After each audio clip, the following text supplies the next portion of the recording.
Primeiro livro dos Reis, capítulo 18. Elias e os profetas de Baal.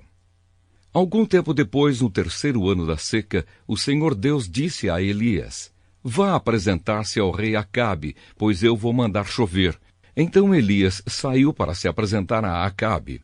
A falta de alimentos era muito grande em Samaria, e por isso Acabe mandou chamar Obadias, o administrador do palácio. Obadias era um fiel adorador do Senhor Deus, e quando Jezabel estava matando os profetas do Senhor, Obadias escondeu 100 profetas em 2 grupos de 50 em cavernas e providenciou comida e água para eles. Acabe disse a Obadias: Vamos dar uma olhada em todas as fontes e em todos os leitos dos riachos da nossa terra, a fim de ver se achamos capim suficiente para conservar vivos os cavalos e as mulas, pois pode ser que a gente não tenha de matar os nossos animais.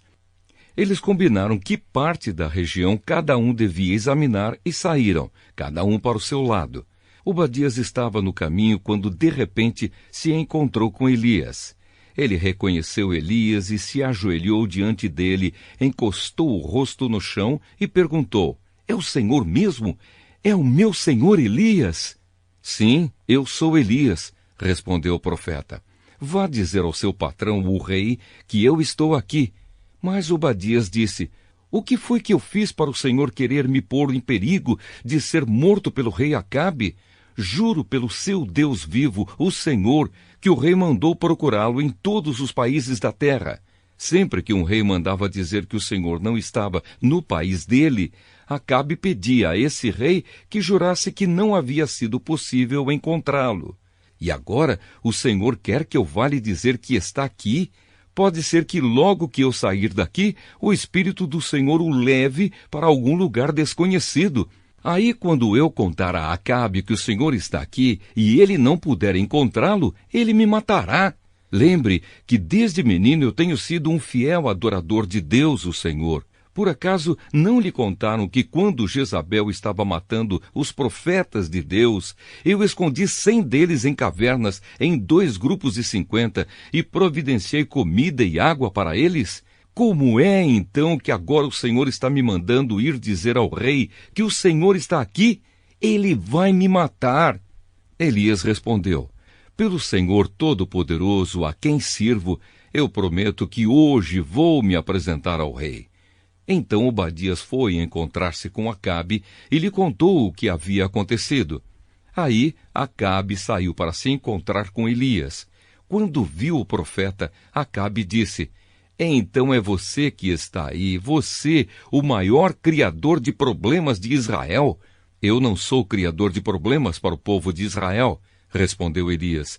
Você e o seu pai é que são criadores de problemas, pois abandonaram os mandamentos do Senhor Deus e adoraram as imagens de Baal. Portanto, ordene agora a todo o povo de Israel que vá encontrar-se comigo no Monte Carmelo. Mande também os 450 profetas do deus Baal e os 400 profetas da deusa Azerá, que são sustentados pela rainha Jezabel. Então Acabe chamou todos os israelitas e os profetas de Baal para se reunirem no Monte Carmelo. Elias chegou perto do povo e disse: Até quando vocês vão ficar em dúvida sobre o que vão fazer? Se o Senhor é Deus, adorem o Senhor. Mas se Baal é Deus, adorem Baal. Porém o povo não respondeu nada. Então Elias disse: De todos os profetas de Deus, o Senhor, eu fui o único que sobrou, mas os profetas de Baal são 450. Agora tragam 2 touros. Que os profetas de Baal matem um deles, cortem em pedaços e ponham em cima da lenha, mas não ponham fogo. Eu farei a mesma coisa com o outro touro. E aí os profetas de Baal vão orar ao seu Deus, e eu orarei ao Senhor. O Deus que responder mandando fogo, este é que é Deus. E todo o povo respondeu: Está bem assim. Então Elias disse aos profetas de Baal: Já que vocês são tantos, peguem o touro e o preparem primeiro. Orem ao seu Deus, porém não ponham fogo na lenha. Os profetas de Baal pegaram o touro que havia sido trazido para eles e o prepararam, e oraram a Baal desde a manhã até o meio-dia. Eles gritavam assim: Ó Baal, responde às nossas orações! E ficaram dançando em volta do altar que haviam feito, porém não houve resposta. Ao meio-dia, Elias começou a caçoar deles. Ele dizia: Orem mais alto, pois ele é Deus. Pode ser que esteja meditando ou que tenha ido ao banheiro. Talvez ele tenha viajado ou talvez esteja dormindo e vocês terão de acordá-lo. Aí os profetas oraram mais alto e começaram a se cortar com facas e punhais, conforme o costume deles, até que o sangue começou a correr. Passou o meio-dia e eles continuaram a orar e a gritar até a hora do sacrifício da tarde. Porém não se ouviu nenhum som. Então Elias disse ao povo: Cheguem para mais perto de mim. Todos chegaram mais perto de Elias, e ele começou a consertar o altar do Senhor Deus, que estava derrubado. Ele pegou 12 pedras, uma para cada uma das 12 tribos que tinham os nomes dos filhos de Jacó, o homem a quem o Senhor tinha dado o nome de Israel. Com essas pedras, Elias reconstruiu o altar para a adoração do Senhor.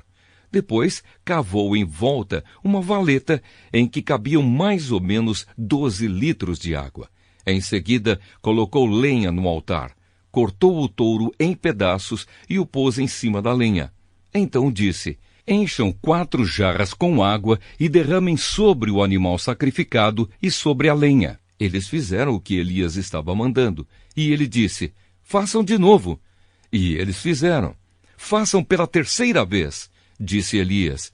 E eles fizeram. A água correu em volta do altar e encheu a valeta.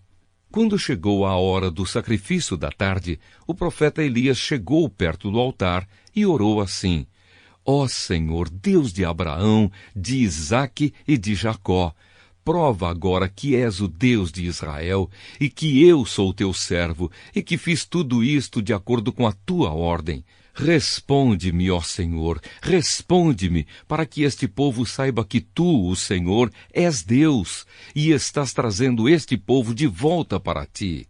Então o Senhor mandou fogo, e o fogo queimou o sacrifício, a lenha, as pedras, a terra e ainda secou a água que estava na valeta. Quando viram isso, os israelitas se ajoelharam, encostaram o rosto no chão e gritaram: O Senhor é Deus! Só o Senhor é Deus! Elias ordenou: Prendam os profetas de Baal, não deixem escapar nenhum. Todos foram presos, e Elias fez com que descessem até o riacho de Quisson, e ali os matou. O fim da seca. Então Elias disse ao rei Acabe: Agora vá comer, pois eu já estou ouvindo barulho de muita chuva. Enquanto Acabe foi comer, Elias subiu até o alto do Monte Carmelo. Ali ele se inclinou até o chão, pôs a cabeça entre os joelhos e disse ao seu ajudante: Vá e olhe para o lado do mar. O ajudante foi e voltou dizendo: Não vi nada. 7 vezes Elias mandou que ele fosse olhar. Na 7ª vez ele voltou e disse: Eu vi subindo do mar uma nuvem pequena, do tamanho da mão de um homem. Então Elias mandou: Vá onde está o rei Acabe e lhe diga que apronte o carro e volte para casa, senão a chuva não vai deixar. Em pouco tempo o céu se cobriu de nuvens escuras, o vento começou a soprar e uma chuva pesada começou a cair. Acabe entrou no seu carro e partiu de volta para Jezreel. O poder do Senhor Deus veio sobre Elias. Ele apertou o seu cinto e correu na frente de Acabe todo o caminho até Jezreel.